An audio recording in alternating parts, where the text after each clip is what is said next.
Hello, everybody. Welcome to today's webinar. Today's topic is about materials in Revit along with Enscape. My name is Rebecca. I'm from the marketing team here at MicroCAD. And today, Mariah will be going through this topic with you guys. But before we get started, just wanted to point out a couple things on this platform here. So you're going to see a little resource center on the top right side. That's going to include our website and a few handouts for Enscape, so feel free to download those and take a look. We also do have the questions section on the bottom left.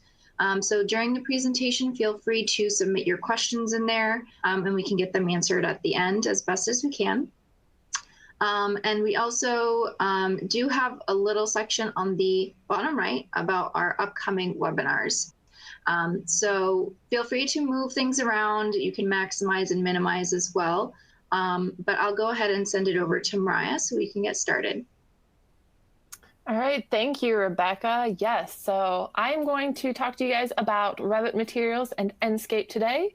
And my name is Mariah. If you have not worked with me before, good afternoon. If you have, then welcome back. So I am going to flip to a screen share here real quick.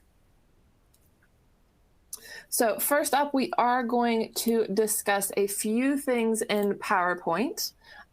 So first up is why are materials so important? So materials in Revit contain a ton of data.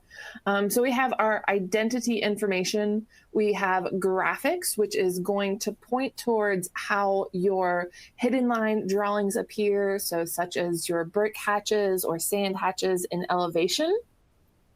We also have our appearance, and your appearance is going to be your rendering materials. So when you go to create those final presentation images, that's what you're going to look at.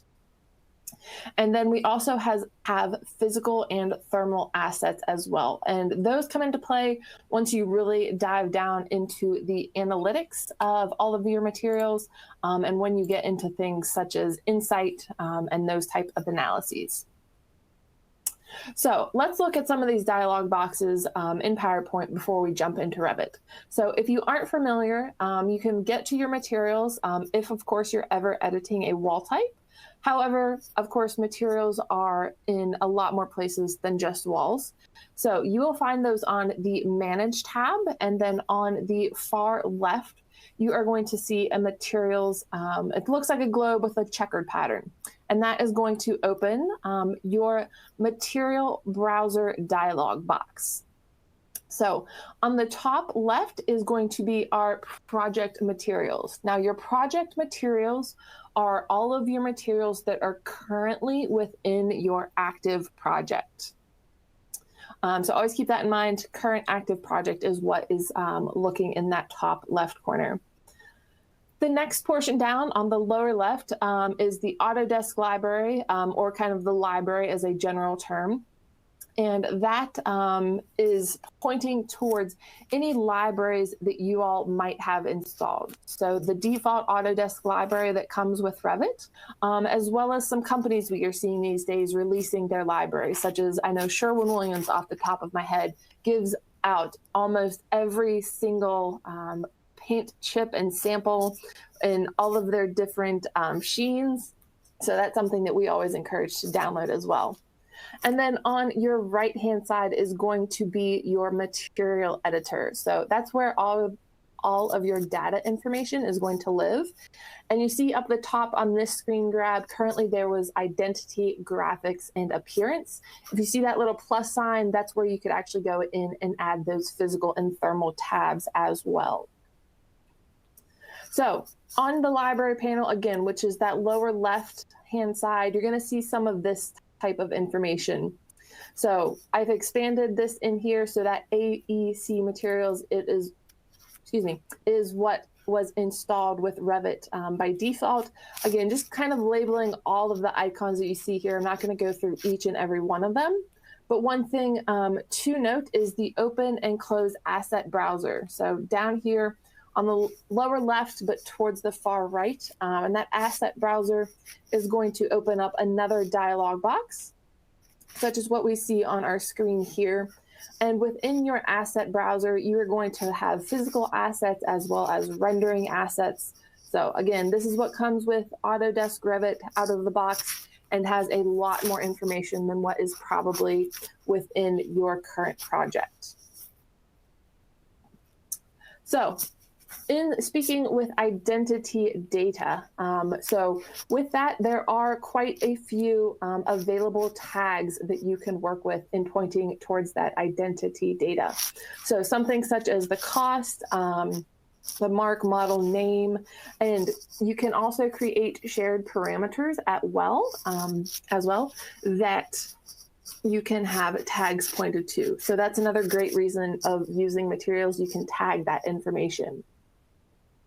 All right, so let's go ahead and jump into Revit at this time and look at a little bit more of this more in depth. So I have some pre-baked stuff already. And what you're seeing as a quick example here on the screen at this point, this is actually a rendering out of Enscape, and all of the materials are completely out of Revit. There is really no post-processing. As you can see, I'm still in Revit 2021. So let's take a look at all this. So our Manage tab, and then we are going to bring open our materials. So looking at that project materials on our top left, you can see my scroll bar is pretty decent in length. There is a lot in this project at this current point in time.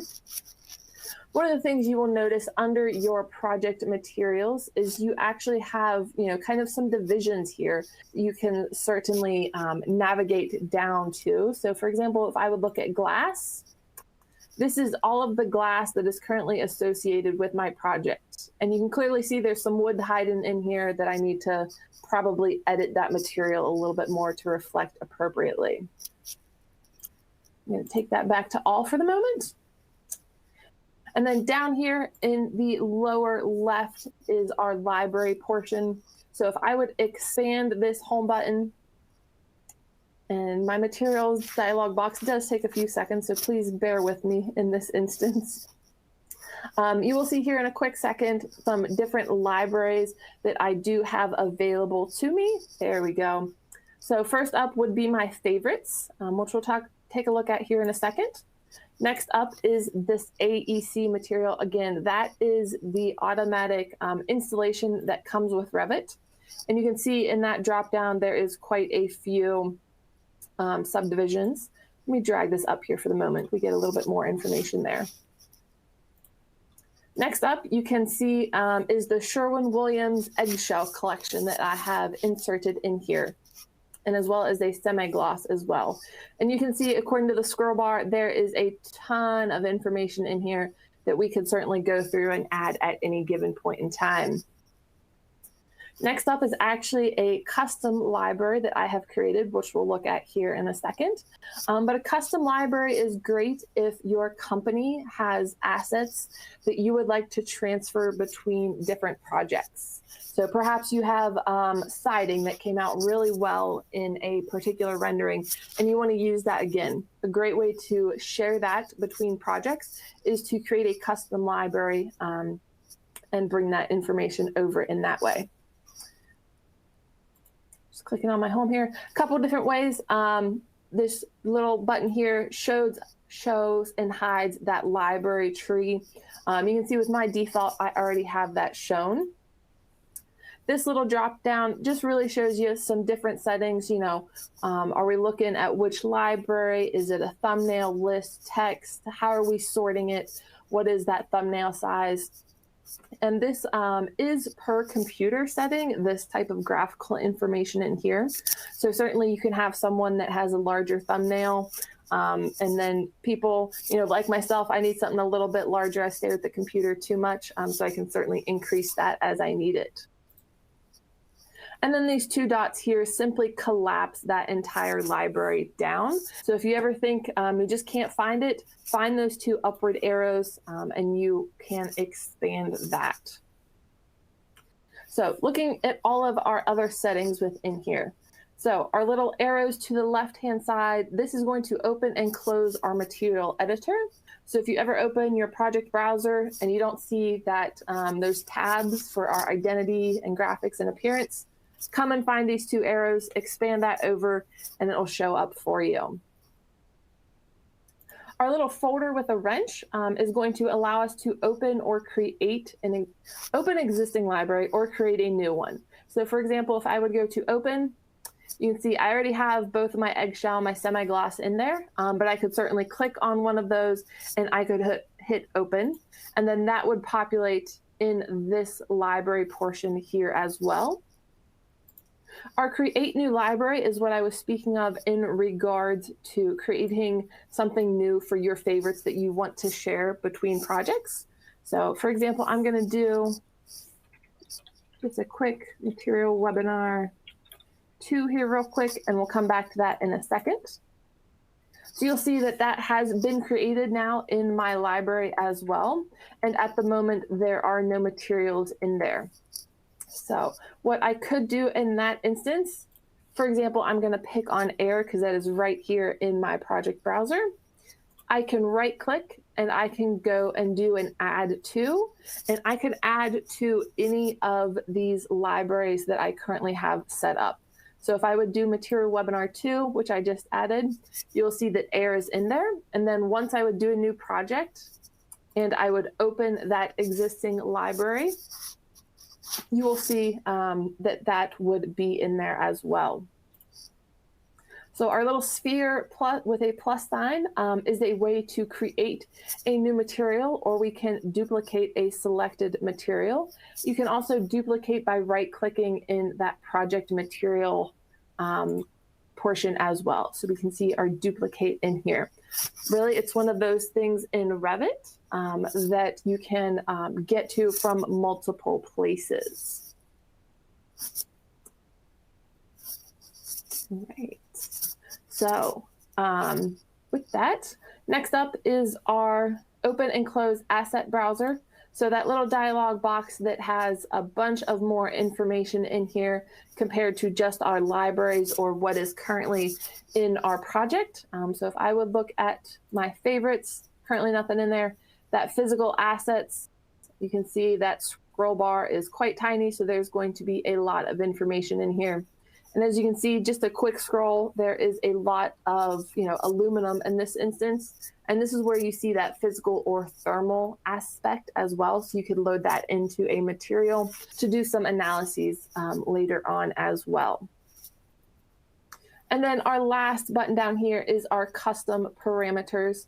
And you can actually create custom parameters. They would be a shared parameter. And you can then add that shared parameter to your materials and it would show up in here.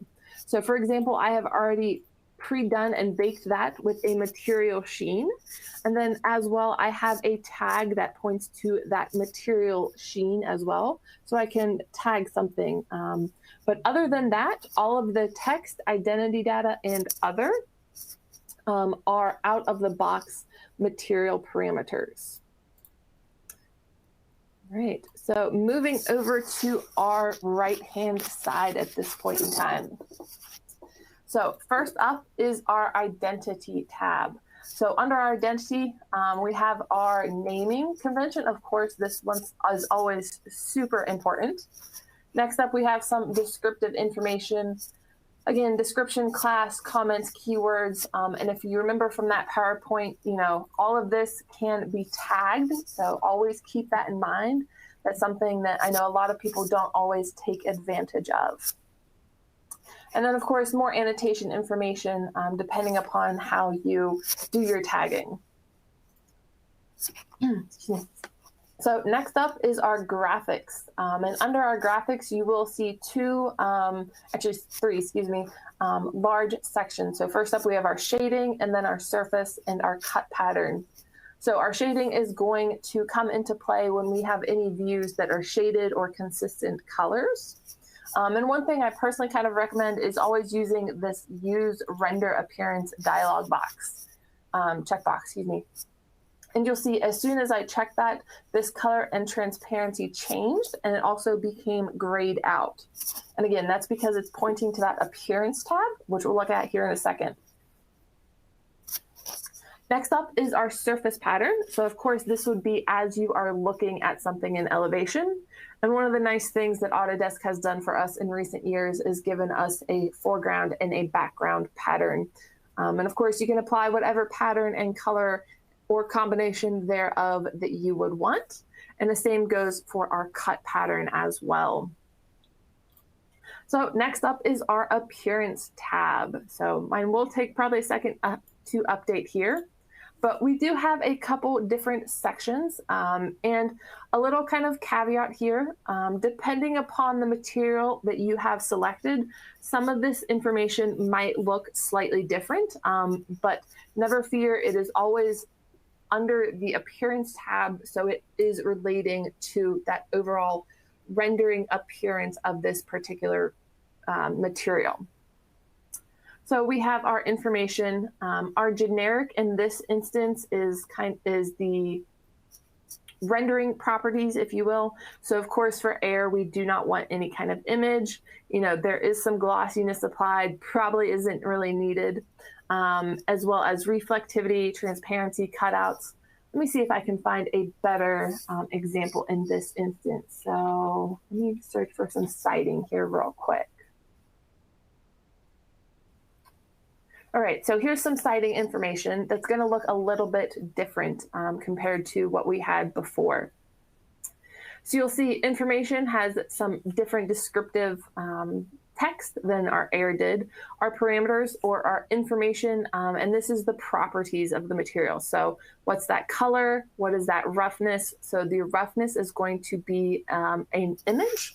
So it does need to have, you know, a little bit of texture to it. Is it translucent? Is there any emissivity to that?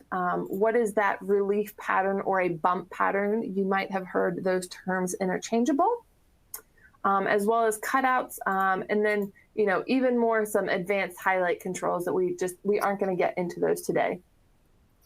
So once you are in here, you can have even more dialog boxes if you haven't been overwhelmed quite yet.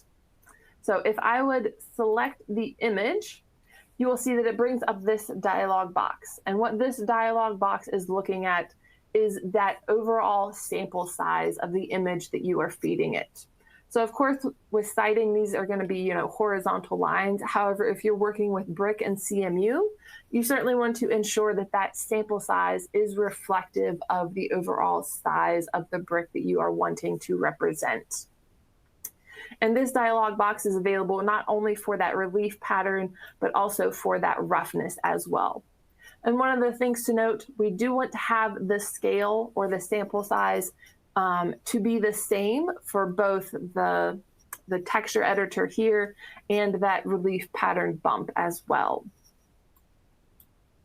Right. And last but not least, if you would need to change this for any reason, you can come in and where it says the .jpeg for either of these, if you would bring that up, you will have your Revit again open yet another dialog box for you. And from here, you could certainly path to where you would need that different file from. So perhaps in this instance, I wanted to change to a 4-inch. I could certainly select that and update it in real time. So let me actually go ahead and do that. So 6-inch bump, we can do a 4-inch bump in this instance. And you will see that my material preview is going to update. It might take a second, but it certainly is. One thing to note here, under our little drop down, there is the scene that you can update. So if you're working with walls versus planes, you can certainly change that and it will update accordingly. Right, one of the things to note, if you ever create a new material by duplicating, such as right click and duplicate, I'm gonna leave that as is, you always want to notice this little one hand in here. So what that one under the hand is representing is that this material is dependent on another material and they are talking to one another. So if you would update this material, that other one is going to update as well. So for example, if I would change this blue here real quick, let me do something quite different. We're going to go to brown.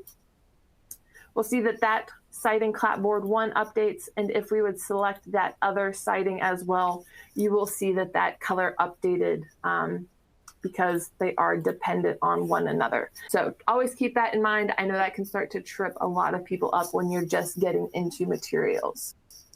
So one way to ensure that these are not linked together is under our buttons to our right here, we can either replace this asset or we can duplicate this asset. Now, if you're wanting to work with something very similar, siding, perhaps you're just wanting to change the color, a duplicating of this asset is perfectly acceptable and the way to go. If you're wanting to duplicate this and change to brick, I would recommend using the replace asset button. So I'm just going to duplicate for the moment. You will then see that my little hand says 0, so that is a good thing. And now if I would change this one back to a blue color, you will see that this is blue and my original siding is of kind of a burnt orange brown nature.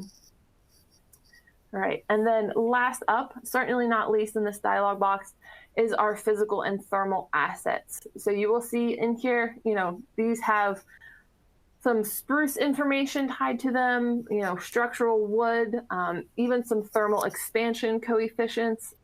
So if that is your strength, you can certainly look at this information. I will admit that is not my strength. I am more of the rendering type of person, but it is certainly in here and you can certainly use those assets if you would need to. Same goes for our thermal. You will see under the properties, we have thermal conductivity, our specific heat density, all of that information is in here and you can update that and use it as well. All right, so I am going to do a quick apply here, do an OK. I'm just going to save this real quick just to be on the safe side because I always get that save dialog box at the most inopportune times. And then I'm going to look at this in 3D, and I know beforehand my building was blue, so now it's going to be that brownish orange color that we changed this to. So hopefully that takes a second here to process because I do notice that this is on a realistic setting. There's a very nice orange color in here. So you will see that is reflective as well in our materials for when we are on our realistic setting. If I would change it to shaded, you will see that my material does not have that use render appearance checked. So that's why it's appearing that gray in nature. So I would go back to there real quick. I would select my original siding. I know it's this one. Again, using that use render appearance, you can see that color and transparency change right away. I would do an OK and apply an OK. You will see that that changes and that updates quickly as well. Right. Now, a few more things that we can do with our materials. Not only can we apply them to floors and walls to make our images pretty, we can also create some schedules. So again, I have some of this pre-baked just a little bit. So looking at my wall material takeoff, so you can see all of the materials assigned to just walls in this instance. So you'll see information in here, and I already actually have some cost information in here as well. And then a nice aspect when you are working with materials, you can actually use a material and paint in Revit, such as our paints that we see from Sherwin-Williams. So you can always use that to gauge how much your client might need to paint the interior or the exterior of their home. So that's a nice little feature I always like to call out. And then, of course, this would lead into the rendering for Enscape. So I am going to switch back to PowerPoint for that instance in 1 second. So our newest offering is Enscape. So if you would download that, purchase it and download it from us, you have another tab that appears within your overall Revit. And I'm not going to run it today simply because it takes a lot of kind of bandwidth to share with you all and run Revit and Enscape. So I don't want to overload and lag this too much. But you can see we can start, and from our views in here, we can certainly default when we are opening Enscape to any of the 3D views that are already pre-baked. And then we also have our asset library. So Enscape does provide a whole host of assets that aren't available in Revit that make your renderings look even more sharp and crisp. Our manage upload is in regard to our panoramas, or a web standalone if you would need to send that to a client. That's a very nice feature as well. And then if you would actually need to place some sounds such as, fireplace, something like that, you can actually do that. And then of course you have just your general settings and your about, of course, that's always are in there. So let me switch back to our PowerPoint. And hopefully this video comes through seamlessly. And just to note, all of this was set up within Revit and then rendered in Enscape, no Photoshop, no other post-processing. So just keep that in mind as you are seeing all of this.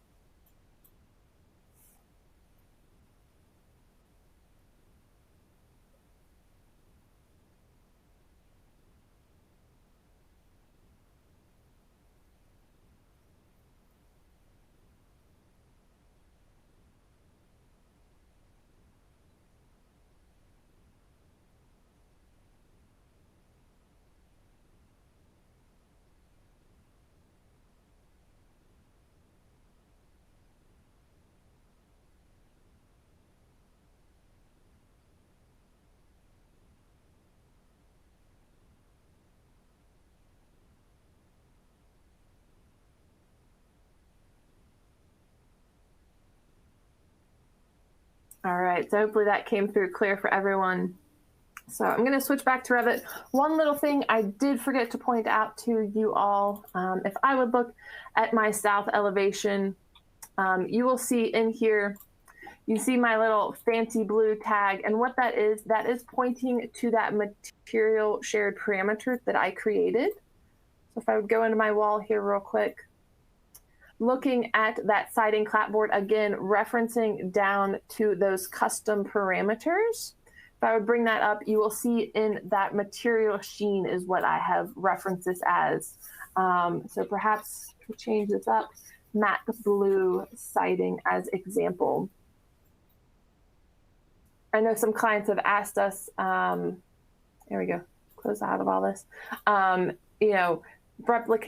understanding paint on the inside, is it flat, is it eggshell, is it glossy, something along those lines. So that's why that material Sheen is a great possible shared parameter that you might want to incorporate into your projects. So I always want to point that out.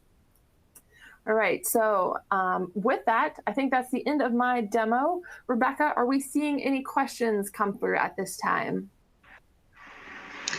Yes, we do have some questions, and thank you very much also for going through all of that with us. So let me just take a look here and we can get some of these questions answered for you guys. Okay, so the first one here is, what is the yellow caution symbol on some of those materials? Okay, it always kind of sneaks in there. So in, I believe, Revit 2019, Autodesk updated a lot of assets. So you'll see it's kind of very tiny in the corner here, but this kind of lower left triangle, and some of them are a little bigger in some instances I have seen. So what that essentially kind of means is it's basically outdated at this point. So Revit and Autodesk is telling you that there is a more up-to-date information somewhere. And of course, all of them, as I am scrolling, are not there. All right, here's one with that no caution symbol. So this would be a great reason to use something that doesn't have that. That acrylic is going to be much more updated than a previous version. And as we see here, that aspect is relating to appearance. So that's going to make for a better rendering quality for your images. So that's always something to note, if you're using that. And you can even see on some of my sightings in here, I have an outdated image. So I would probably want to go and improve that. As you see here, even the little tooltip, hey, you might want to actually replace this asset with a newer version for improved rendering. All right, so hopefully that answers your question, Rebecca. What else are we seeing? Yeah, thank you. All right, so the next question here is, how do you create new material? All right, so there are two ways that we can go about this. So if you know you want to create something kind of a similar nature of something that already exists. So for example, I'm just gonna pick on the siding here because it's right here. You can always select and duplicate this material. Of course, being one of the first things that we want to do, of course, is rename that applicably, excuse me. So in this instance, perhaps black is the first thing that came to mind. So now we have a new material, but again, referencing back to that appearance tab, we want to ensure that that little hand is showing a 0 and not a 1. So you would want to either replace or duplicate that asset. So I would duplicate it. Now, that is one way to create a material. So there is another way. So if you would come down to the very lower left, you see that little gray sphere with a plus symbol. So you can actually create a new material from here as well. So that's going to give you a default material. So essentially nothing is tied to it. And then from there, you can go in under your generic category and you can upload an image. What is that color?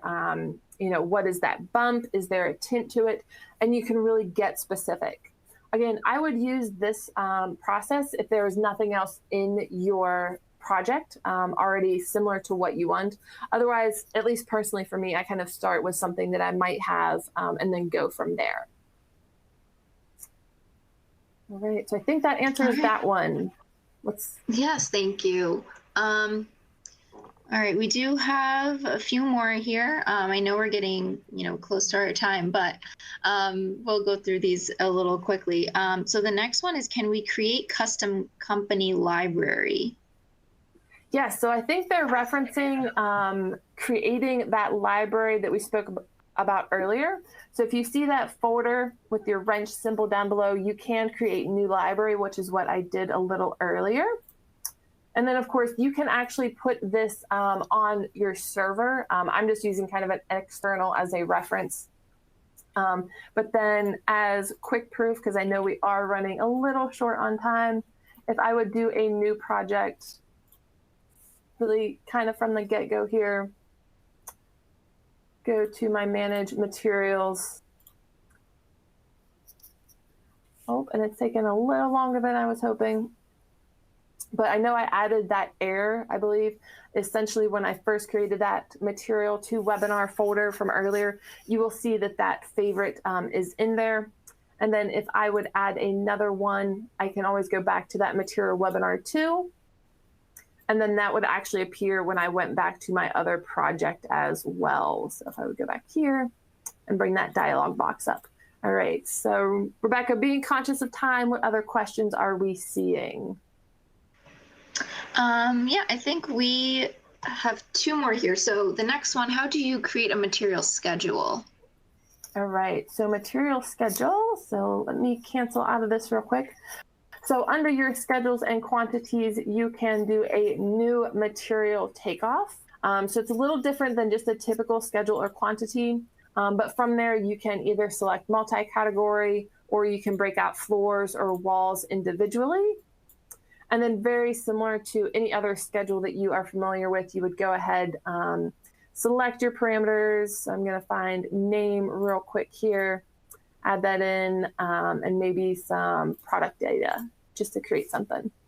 And you'll see that then, very rough from the beginning, this is what your material takeoff schedule would look like.